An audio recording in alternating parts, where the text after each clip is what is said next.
como decimos, señores, aquí está con nosotros Tobías Crespo. Tobías Crespo es un asiduo parte de este programa, porque siempre tiene noticias importantes que ofrecer a todos ustedes. Así que lo quisimos invitar hoy, porque ya hablamos mucho del Instran, antes de que surgiera, antes de que fuera parte ya del conjunto de leyes dominicanas. Bueno, ya está aplicado, creo que se aprobaron los reglamentos ya, o está en vías de esto. Así que vamos a hablar con él sobre cuál ha sido la reacción de la gente con relación a esto. Hemos visto mucha violencia en las calles con relación a la aplicación. Los AME están pasando la del diablo con los choferes. Así que bienvenido, Tobías. Gracias una vez más por venir a nuestro programa. Gracias, Henry, por invitarme de nuevo a tu espacio y siempre presto a venir saludando a los televidentes. Mira, nosotros desde antes de la promulgación de la ley, Henry, y no sé si en este espacio lo dijimos, veíamos con mucha preocupación lo relativo a la violencia que se daba con los agentes de la DGCET, como se llama ahora ya la Sí, ME, porque ahora es DGCET, y los ciudadanos. Y sobre la base de que en el caso de la ME, que ya hoy convertida en DGC, tiene una historia de diferentes, yo diría, de entuertos. Acuérdate que la ME arranca en el año 97, en el segundo gobierno, en el primer gobierno de Leonel Fernández. Con Alex Germán. Con Alex Germán. Sí. Que para mí fue la mejor AME que se hizo en ese momento. Junto con la Funcionaba 11. Cuando junto eso. con la 11, sí, el gobierno... Sí.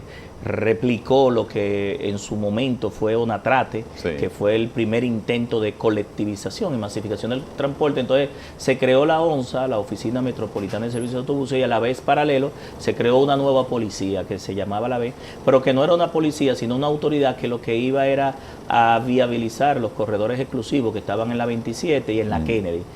Ese experimento funcionó muy bien, todavía la ONSA, gracias a Dios, se conserva una gran parte de los servicios que inició, se ha ampliado, y la función de esos agentes eran únicamente eso, evitar que los choferes y los transportistas y todos los usuarios ocupáramos ese carril de la derecha, que era exclusivo. Y en ese sentido se vio que funcionaba bien, entonces se replicó eso en Santiago, y se llevó y se dio otro decreto creando a Metrazam. ¿Qué pasa? Que la gente percibió a estos agentes con la suficiente autoridad y la credibilidad, y exigió incluso en muchos de las opiniones públicas, y finalmente en el 2001, en el gobierno de Hipólito Mejía, se da un decreto donde, aunque era ilegal, pero le quitaba las competencias y las atribuciones que tenía la policía de tráfico, que nosotros veíamos en las carreteras y en las calles, y se la pasaba a la ME. Como era por decreto, había un problema jurídico, porque tú no puedes con un decreto quitarles competencia a una institución que está por ley. Sí.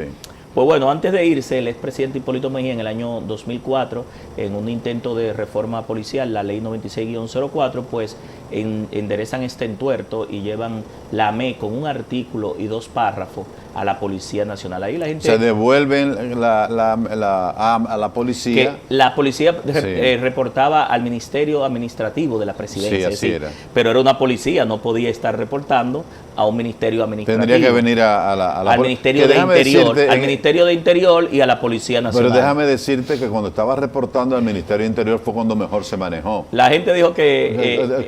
se dañó fue cuando volvió otra vez a la policía. Eso dice la gente, que se dañó cuando retomó a la policía en el 2004. Pero, ¿qué nosotros vimos durante todo el trayecto? Que esta historia de la AME, que inicialmente era metropolitana, después hubo una en Santiago, creó los problemas de autoridad. Y lo que quería la ley es precisamente retomar la autoridad. ¿Qué significa esto? Que los ciudadanos respeten a ese agente que está investido por una ley y que la ley le faculta sus atribuciones y sus roles, y que también el agente respete al ciudadano. Y por eso esa ley, la ley 6317, dice claramente que no lo tenía ninguna otra ley ni ningún decreto desde la creación del 97, sus atribuciones, sus roles, sus competencias, un cuerpo técnico especializado, exige a los agentes mínimo bachiller, tienen que conocer esta ley y otras leyes más, respetar los derechos de los ciudadanos y el debido proceso. Incluso la ley establece, Henry, que cuando un agente impone una multa o llena el formulario de infracción, pues tiene que cumplir el debido proceso, y si no lo hace, esa multa es inválida, es decir, el tribunal lo puede declarar inválida.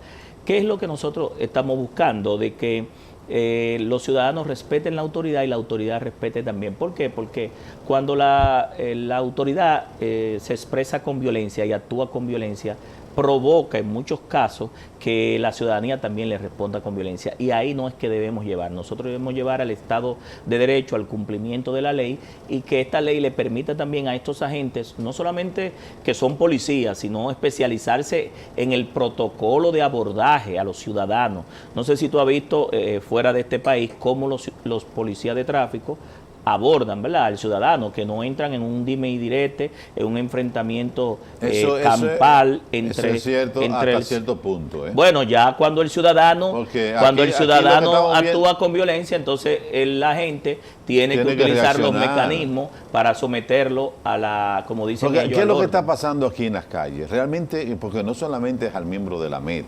aquí se le está faltando el respeto a toda autoridad. O sea, aquí un ciudadano se siente en libertad de darle una galleta, por ejemplo, a un miembro de la policía, a un miembro de la AMET o a cualquiera, a enfrentarlo verbalmente y físicamente. O sea, aquí tenemos que hacer algo. ¿En función de qué? En función de que esa persona que tiene un uniforme, que está investido de un poder que es dado por el Estado para regularizar el tránsito en este caso, y que se respete la norma, tiene que ser respetado, sí. Porque a veces el ciudadano, cuando le llaman la atención porque tiene una infracción, lo que quiere es comerse a la AMET.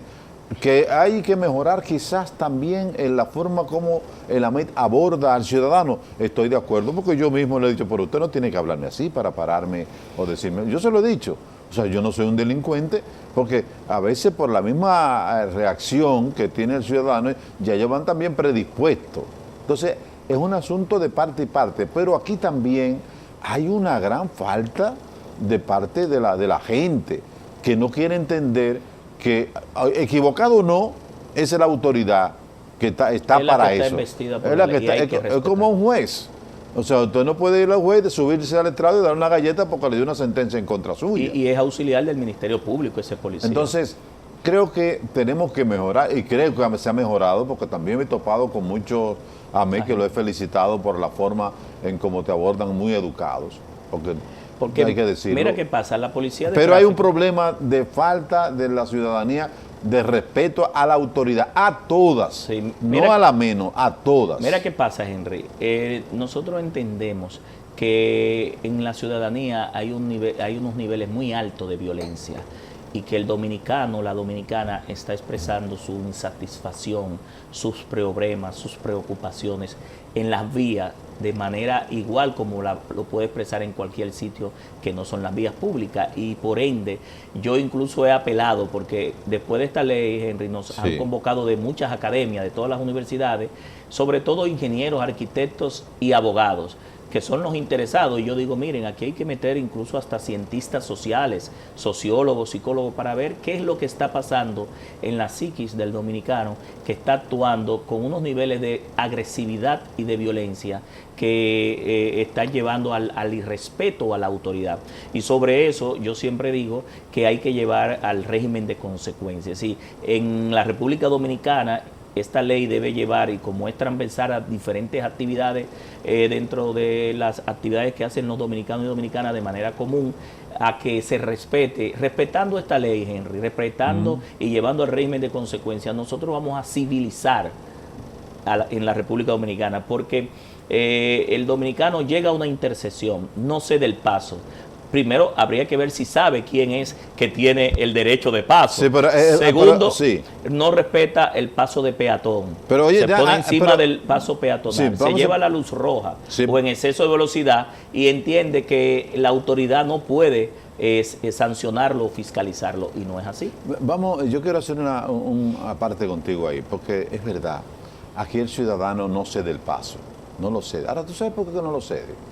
Porque el otro ciudadano que está del otro lado, que hay una fila de 20 carros o 30 o los X, usted cede el paso decentemente y quieren pasar los 20 o los 30 o el último 41 que llegó a la fila y se va en vía contraria. O sea, no tenemos una educación de ceder el paso, porque cuando cedemos el paso, el otro entiende que el que está cediendo el paso es un pendejo, Sí, a veces Y tú entonces, estás cumpliendo la ley en un semáforo y el de atrás te está topando. espérate, para que tú te pero no violes el solo semáforo. eso, se supone que si tú cedes el paso y hay 20 vehículos, pasan 5, pasan 6, pasan 7, pero usted el 7 o el 8 se para que entonces pase de la otra fila. Sí. Pero no se paran, quieren pasar los 20, los 23, Los los países 24. civilizados es así. Hay una alternabilidad en Que el nadie se lo dice, ni nadie tiene que tocar una bocina. Es una norma de O sea, usted sabe que si conducirse. usted está parado ahí y han pasado 5 o 6 vehículos delante de Se usted, para el otro para que lo pase. correcto y lo educado es que usted se detenga y el otro pase. Ahí es que tenemos que llegar. Pero aquí ocupamos inclusive las intersecciones sabiendo que el no va. semáforo va a cambiar y me voy. Y usted se voy. queda en medio de la calle, en medio de la boca calle, entonces arma tremendo tapón. Congestiona todos los O laterales. sea, y no hay ninguna sanción, como tú dices, porque a lo mejor está un AME cerca y no se atreve ni siquiera a poner una sanción. Usted se va en vía contraria para irse allá adelante a la fila y a la AME está cerca y lo que hace es que le da el paso para que usted no provoque un tapón. Bueno, yo creo que la función principal de los agentes en esas intersecciones deben ser dos. Mucha gente critica que sustituyan los semáforos. Yo creo que no deberían, porque entonces manda una mala señal, porque el semáforo es una señal, Sí. más lo de los agentes otra, y a veces hay dos, y hay una incoordinación No, y con a lo que te veces, están a indicando. veces el de AME te manda pasar Y el y otro está te manda verde parar, y y el fácilmente otro. ha habido Entonces, accidentes que yo por creo eso. que debe ser la función en todas las intersecciones, como se hace en todos los países, que la gente esté antes para respetar el paso de peatón, la cebra y la línea de stop y sancionar ahí. Pero el Y problema es que ese, la sanción, y que pueda Tobías. estar después por si se va en la luz roja. Es Pero la no sanción. sustituir a la luz roja del semáforo, que es un dispositivo de control de tráfico que con tecnología puede controlar más fácilmente que una sola persona. Mira, tú decías ahorita de la parte de la violencia. Hoy salió un estudio sobre lo que está pasando en la educación, en el sistema educativo dominicano, En las con escuelas, las escuelas, con las con el pandillas, problema sí. de la violencia. Sí. Y está hablando del que 51% de los y las adolescentes de entre 15 y 16 años han recibido por lo menos acoso, han recibido acciones de violencia, han sido físicamente, han recibido violencia cerca del 46%, otro 18-20% por asunto de bandas en las escuelas, De pandillas. es decir, de pandillas. Es decir, los profesores tienen miedo, profesores con profesores que han tenido acciones violentas, de enfrentamiento inclusive. Es decir, estamos viviendo en una sociedad que está como patas arriba.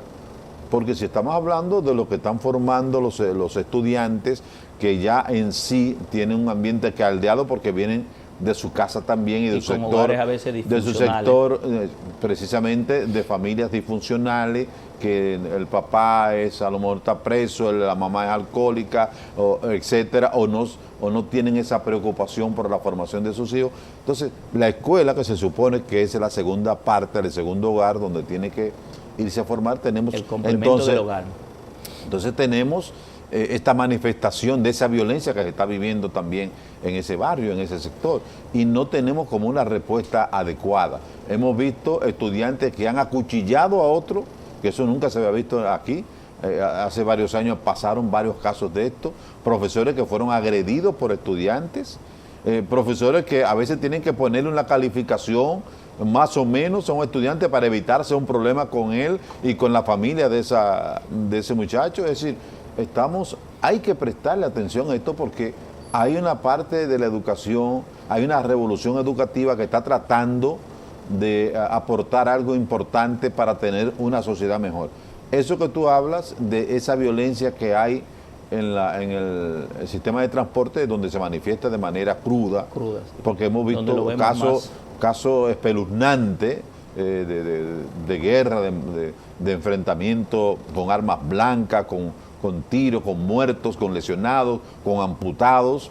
Es decir, cuando vino la ley, el Instran, que ya es una ley que agrupa todas las instituciones que tienen que ver con el tránsito, porque antes se tiraba uno la pelota, se la tiraba al otro, y a resumida cuenta nadie era responsable, no se sancionaba a nadie tampoco. Entonces todo el mundo sentía que podía ser lo que le daba la gana, empezando por las federaciones de sindicalistas y de terroristas del volante. Son empresas, no son. Sí, que ya son empresas según la ley nueva. Pero de todas maneras, todavía no se siente el peso de la nueva ley del Intran porque todavía están un poco dispersas, todas las instituciones no están ya en una sola oficina, sino que hay una directora que es Claudia Francesca de los Santos, una mujer extraordinaria, con muchas condiciones, muy inteligente, tiene una papa calientísima en las manos porque eso no es fácil de organizar y tiene que enfrentar, y ya se están viendo los conatos de enfrentamientos entre el Intran, porque también el caso del aumento del pasaje tiene que ser discutido en el Intran. La ley establece que es el Intran, el Intran que tiene que definirlo. Entonces, la ciudadanía está muy esperanzado. Tú que fuiste el protagonista de esa ley, el que concibió esa ley, uno dice, bueno, ¿realmente todavía vamos a poder tener esa ley, va a poder funcionar? Porque aquí de leyes tenemos muchísimas, para todo hay una ley, pero no funciona la mayoría de ellas, porque no hay la sanción, la gente se la irrespeta y no le pasa nada. Entonces, ¿va a pasar lo mismo con esto, con el Intran? No, mira, Henry, nosotros esperamos que no. Mira, el Congreso hizo su parte, sancionó la ley, el 21 de febrero el presidente de la República la promulgó, 4 meses después designó a la incumbente, la directora ejecutiva del Intran y los diferentes funcionarios que le acompañan en las diversas áreas. Ya las instituciones se eliminaron, es decir, ya la OTTT no existe, el FONDET tampoco, el CAR, ya le quitaron los letreros, todo eso ya se unificó. Ya hay una aunque sola están ahí mismo, en el mismo lugar, bueno, pero ya porque no lo que pasa es la misma ley que dijo que todas las propiedades, ¿verdad? Propiedades, base de datos, obligaciones, deudas y nóminas de las instituciones pasaban al control del Intran. Pero ya esa parte de la fusión de las instituciones se dio. Ya hay una sola cabeza, ya hay una sola responsabilidad, que es la dirección ejecutiva del Intran desde el punto de vista de las políticas públicas. O sea, ya el director no existe ya todas las instituciones ¿cómo se llama? de la OTTT, de la DGTT. Ya no pueden tomar decisiones. No, es que ya no existen. Ya el decreto que dio con la designación del Intran eliminó ya todas las instituciones, porque en esos 4 meses se estaba trabajando con eso. Entonces, ¿qué es lo que nosotros debemos aspirar? Pero como que yo no veo todavía que esté con bien, eso. Por lo siguiente, y aquí yo no soy relacionista público del Intran, no, yo sé, pero estoy al tanto de algunas de las iniciativas que se están dando. Lo primero es que la mayoría de las instituciones ya habían agotado el presupuesto. Para el próximo presupuesto, pues la directora ejecutiva tendrá, y ya está aprobado en el presupuesto que lo hicimos la semana pasada, pues el presupuesto del 2018 completo. ¿Para qué? Para establecer todos los planes, programas, proyectos y políticas que la misma ley manda. ¿Cuánto le asignaron? No recuerdo el monto, pero fue un buen presupuesto, por lo menos para iniciar el primer año, porque acuérdate que la designación fue ya casi cuando estaba agotados los presupuestos de los demás incumbentes. Lo segundo es que el gobierno tiene un plan de movilidad que lo establece la misma ley, un plan nacional estratégico de seguridad vial que también lo establece la ley, que se había estado trabajando, y que ese plan comprende medidas que se van a iniciar desde el 2018, por ejemplo, hasta el 2022 y hasta el 2020. Es decir, que no vamos a pensar que a la distancia de un solo clic se van a resolver los problemas. Lo que te digo es que ya a partir del año que viene muchas medidas de impacto, de corto alcance, deben ser implementadas, sobre todo no solamente con el Intran, sino la DGC, que es la policía. Por el otro lado, el Ministerio Público tiene que jugar su rol en los tribunales, los tribunales especiales de tránsito, los jueces, aplicando la nueva ley. Realmente va a comenzar el año que viene. Desde el punto de vista del Poder Ejecutivo, práctico el Ejecutivo, porque los tribunales no, Henry, los tribunales inmediatamente la ley se promulgó, el régimen sancionador no tiene que esperar ni presupuesto ni los reglamentos, porque los reglamentos son para el Ejecutivo, no para la justicia. Es decir, que el tema judicial, desde el punto de vista del Ministerio Público y de los jueces, está andando en marcha con la nueva ley. Ahora, hay planes, proyectos y políticas que no se pueden hacer en un solo año. Por ejemplo, los planes maestros de movilidad que tienen que ver con la 27, con la zona colonial, con ciertas provincias, Santiago, San Cristóbal, La Vega, La Romana, el Gran Santo Domingo, implican recursos, la erogación de recursos que no solamente pueden darse en un solo año. Yo creo que las expectativas, igual como tú lo dices, y no solamente tú, el país entero, y yo me he sorprendido, Henry, porque he recorrido el país, tiene una una alta expectativa con por esta el ley. desorden que hay. Entonces, ¿qué Eso es pasa? así. Las respuestas deben verse lo más rápido posible porque también se desvanece en la creencia del cumplimiento de la ley. Entonces, ahí debe estar esos golpes de efecto que puedan dar a entender de que el régimen de consecuencia se va a aplicar y que las políticas, planes y proyectos que establece la ley iniciarán y van a beneficiar a todos. Mira, hay un problema con todo esto y la parte política, porque el año que viene se supone que Yanis Trump va a empezar a tomar control de las llamadas rutas que tienen estos sindicalistas que se han adueñado de medio país en función de que unas rutas son de ellos y cobran sumas altísimas para entrar a cualquier miembro a utilizar esa ruta, y se han visto inclusive acciones violentas, ruptura de vehículos, asesinatos por el enfrentamiento porque alguien está usando una ruta para la cual no pagó. Entonces, Yanis Trump va a tomar control de todo esto. De hecho, se supone que tomó el control, todas las bases de datos. Se supone, pero en la práctica todavía lo que lo están manejando son los sindicalistas y los empresarios estos del transporte. Ahora, eso va a generar un gran ruido en todo el país. O sea, si el Instran toma el control como debe de hacerlo y empieza a tomar el control de todo lo que tiene que ver con el tránsito como tiene que hacerlo, tiene que saber que va a enfrentar sectores económicos poderosos que manejan millones de pesos a través de esto y que van a tratar de hacer abortar esto a través de los llamados enfrentamientos, violencia y todo lo demás. Hay que estar preparado, pero vamos a hacer una pausa, Tomás, para que me conteste esa interrogante, esa inquietud, porque el año 2018 es un año ya determinante para la política también. Políticamente. Así que vamos a la pausa y regresamos.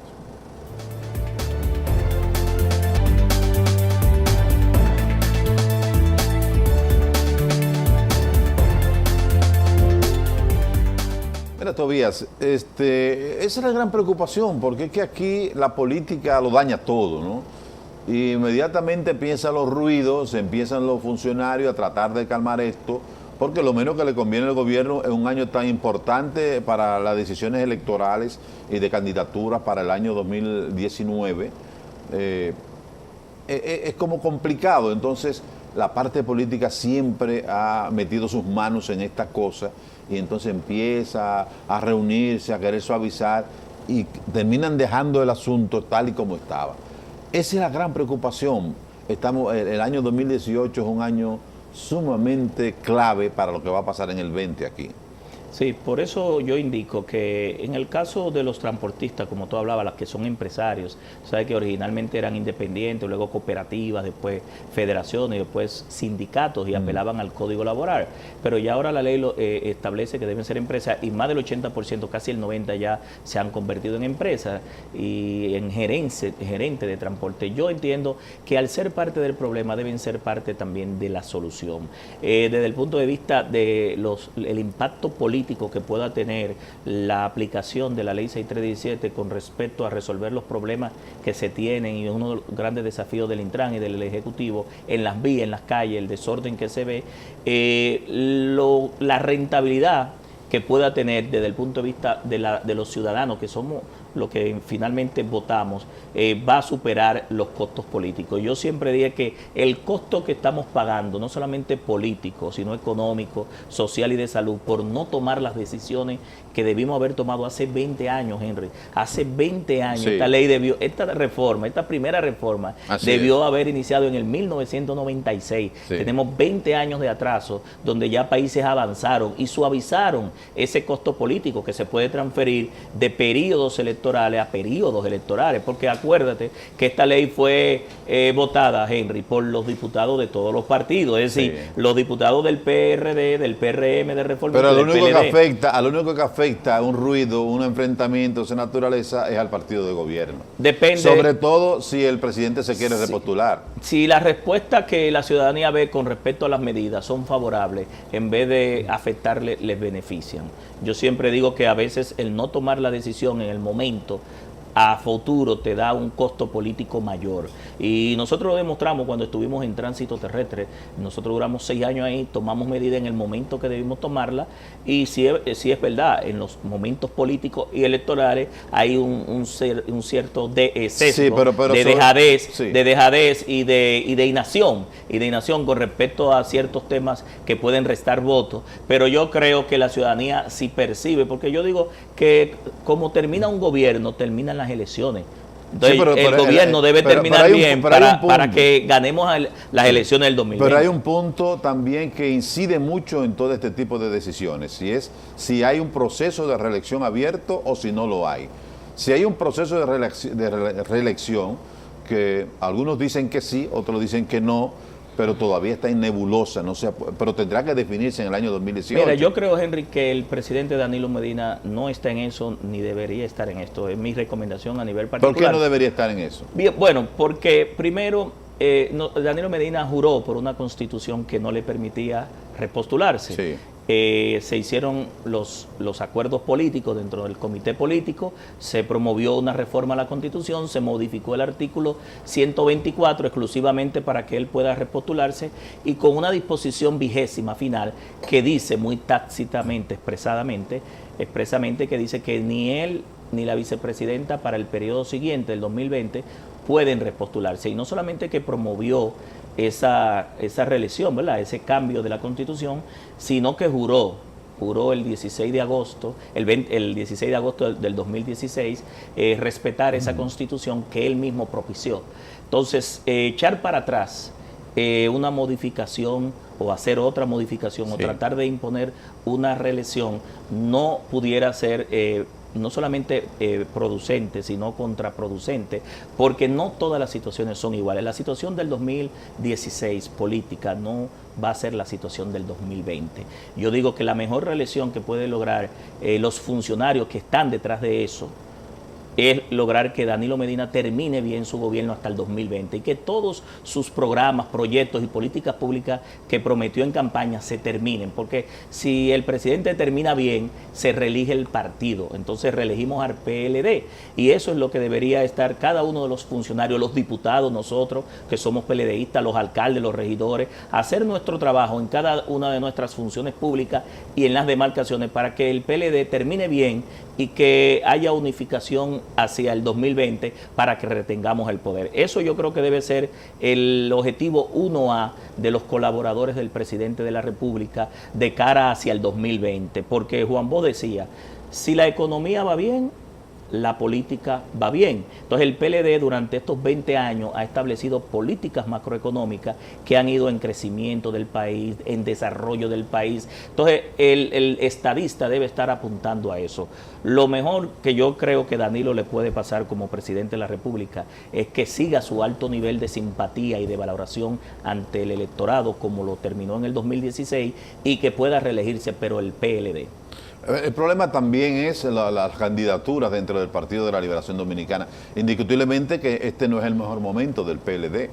O sea, estamos hablando de dos liderazgos, el presidente Danilo Medina, que tiene ese obstáculo constitucional que inclusive la Iglesia ha manifestado su contrario básicamente a una posible repostulación del presidente, dado que habría que modificar de nuevo la Constitución de la República, una Constitución que apenas fue modificada en el año 2010 con todas las condiciones, ¿no? ¿Qué va a pasar dentro del Partido de la Liberación Dominicana? Porque el que tiene todos los números en este momento es el presidente Danilo Medina. Leonel Fernández es otro posible candidato del PLD que, bueno, que ha empezado a repuntar, ha empezado a ganar espacio luego de haber tenido una caída a principios del año 2012, 2013. ¿Qué va a pasar en el PLD? Porque muchos de los miembros del PLD entienden que el PLD gana como quiera y están en una burbuja pensando que el PLD no hay quien le gane en el año 2020 y así te lo dicen. Nosotros estamos trabajando, y tú lo sabes bien, con Relevo Democrático, un proyecto con mi hermano Manuel, que es un proyecto de una generación que venimos trabajando más de 30 años en el PLD, y no es verdad que hay dos únicas vías para nosotros retener el 20. Es decir, al expresidente Leonel Fernández, el PLD y el pueblo le dieron 3 oportunidades. fue 3 veces presidente de la República, hoy preside el PLD como partido y tiene tiempo para desarrollar el PLD. Al presidente Danilo Medina le hemos dado 3 posibilidades, tanto el PLD como la sociedad. En el 2000, que no pudo lograr lamentablemente ser presidente de la República y lamentablemente fue el partido de oposición, y ahora 2 periodos más. Es decir, ambos se le ha dado 3 oportunidades y han hecho los cambios, las transformaciones, han aportado para que la República Dominicana vaya avanzando. Yo creo que lo que ellos deben poner siempre es el interés general del PLD y de que sigan esas políticas públicas a futuro. Si nosotros queremos, Henry, tener hacia el 2044, como dice el expresidente Fernández, presidentes de la República hasta el bicentenario, ¿verdad? Sí, hasta el 44. Hasta el 44, debe ser una fábrica de nuevos presidentes también, porque si no sería un reciclaje. Es decir, tú vas a tener en cada lote, en cada fabricación, los mismos lotes, la misma producción, y con esa producción nosotros no vamos a tener una fábrica hacia el 2044. Ha sido exitosa porque ha ganado todas estas elecciones. Pero ¿hasta cuándo? Es decir, hay una máxima incluso que dice la ley de los regimientos de que siente. Yo creo que en el PLD, y yo creo que lo hemos discutido en este programa, ya esa maquinita de nosotros producir los dirigentes, los votos que hacían producir los resultados de 6 periodos consecutivos, incluso el último tenemos un año donde el PLD alcanzó su votación máxima como partido y Danilo Medina alcanzó una votación que ningún presidente la había tenido en la historia. Pero ahí viene el problema, cuando no hay oposición fuera, viene lo más dramático. Pero entonces que es la oposición el PLD interna. gana como quiera en el año 2020 porque muchos entienden que es así. Sí, pero muchos debemos propiciar que el PLD no sé por qué lo dicen y dónde están los números, porque cuando uno va a la calle, no es lo que la calle está diciendo. Entonces, pero no tampoco está diciendo que es la oposición. O sea, pero yo no digo que sea como quiera, se hace lo que hay que hacer y lo que está demandando la gente. Porque también a veces cuando tú impones decisiones y soluciones que la gente te lo rechaza, tenemos el referente de Hipólito Mejía, que modificó una constitución entendiendo que tenía la simpatía y perdió. El caso más reciente, vámonos al 2011, el expresidente Leonel Fernández y sus colaboradores entendían que era insustituible, que nadie podía sustituir a Leonel Fernández, y Danilo Medina demostró que no. Félix Bautista y un grupo recogieron firmas, sus colaboradores, 2.5 millones, yo no sé si tuviste los carritos, los carritos llenos de firmas en el Palacio de los Deportes. Así es. ¿Y quién era más simpático y más popular en ese momento? Ahí estaba el comité político entero. Y todo el mundo. Entonces, ¿quién fue el presidente de la República? Danilo Medina. Es decir, no podía repostularse el expresidente Leonel Fernández y tuvo que ceder ante la candidatura de un compañero del partido como lo es Danilo Medina. ¿Y qué demostró Danilo Medina? Que podía sustituirse a Leonel Fernández. Bueno. Y eso es lo que debe estar buscando el presidente Danilo Medina hacia el 20, de que él puede ser sustituido por otro compañero del partido que lo haga igual o mejor, porque él lo hizo igual o mejor que el anterior. Bueno, el PLD le va a pasar lo mismo que le pasó al PRD, que solo el PLD vence al PLD en este momento. Esa es la creencia. Cuando no hay oposición hacia afuera, lo peor no hay es la oposición hacia interna. afuera. ¿Abinader no es oposición? Está muy reducida, muy diezmada. ¿Tú crees? Sí, sí. Ha ido avanzando, pero está muy Estamos muy lejos todavía y mientras el PLD siga así, bueno, mira, el camarógrafo haciendo señas. Vuelvo y repito, va a depender de cómo Leonel Fernández y Danilo Medina manejen la situación y el comité político. El PLD puede ganar, pero depende del PLD. Depende del PLD, claro que sí. Bueno, todavía muchas gracias por venir al programa. Muy amable de tu parte. Gracias. Nosotros nos despedimos hasta un próximo programa. Hasta entonces.